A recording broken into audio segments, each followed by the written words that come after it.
Hello बच्चों, चलिए प्रश्न को पढ़ते हैं। नाभिक स्नेही अभिकर्मकों से आप क्या समझते हैं तथा किस प्रकार की स्पीसीज न्यूक्लियोफाइल के समान कार्य करती हैं? दो उदाहरण दीजिए। तो चलिए प्रश्न की मुख्य अवधारणा पे बात करते हैं। मुख्य अवधारणा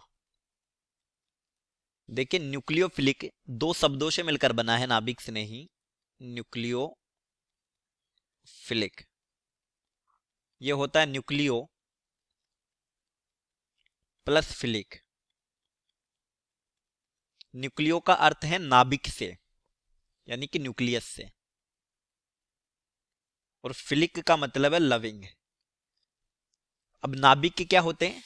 धनावेश होते हैं, यानी वो स्पीसीज जो धनावेश की तरफ आकर्षित होते हो या धनावेश पर प्रहार करते हो। देखिए, नाभिक स्नेही न्यूक्लियोफिलिक NU-, वह आक्रमणकारी स्पीसीज जो क्रियाधार के धन भाग पर प्रहार करती हो, धन भाग पर प्रहार करती हो, उसे न्यूक्लियोफिलिक बोला जाता है। उसे न्यूक्लियोफाइल्स नाभिक स्नेही बोला जाता है।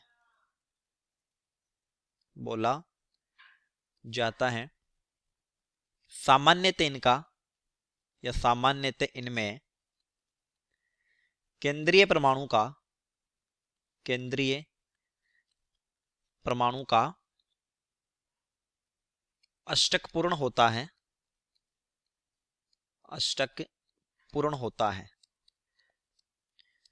तो ऐसी स्पीसीज जो या तो ऋणावेश रखते हो या उदासीन हो, लेकिन उनके पास लोन पेयर उपस्थित हो, लिखते हैं ऋणावेशित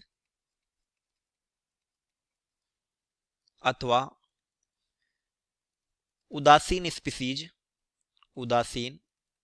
स्पीसीज जिसमें केंद्रीय परमाणु पर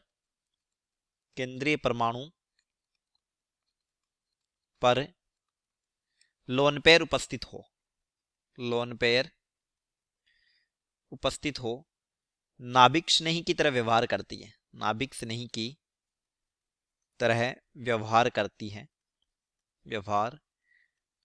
करती हैं। तो उदाहरण देखते हैं, एक ऋणावेशित का देखते हैं और एक उदासीन का देखते हैं। उदाहरण H-, OH-, OR-, CN-, halogen पर माइनस हो, यानी हेलोजन, जैसे Cl-, Br-। इसी तरीके से उदासीन देखते हैं H2O, एल्कोहल यानी ROH। तो इनमें क्या है कि लोन पेयर उपस्थित है, तो ये भी क्या होंगे? नाभिक स्नेही की तरह व्यवहार करेगी। और सामान्यतः ये लोन पेयर रखने वाली स्पीसीज लुईस क्षार होती है, जो नाभिक स्नेही की तरह व्यवहार करती है, लुईस क्षार। चलिए, उम्मीद करता हूं प्रश्न समझ आया होगा। धन्यवाद।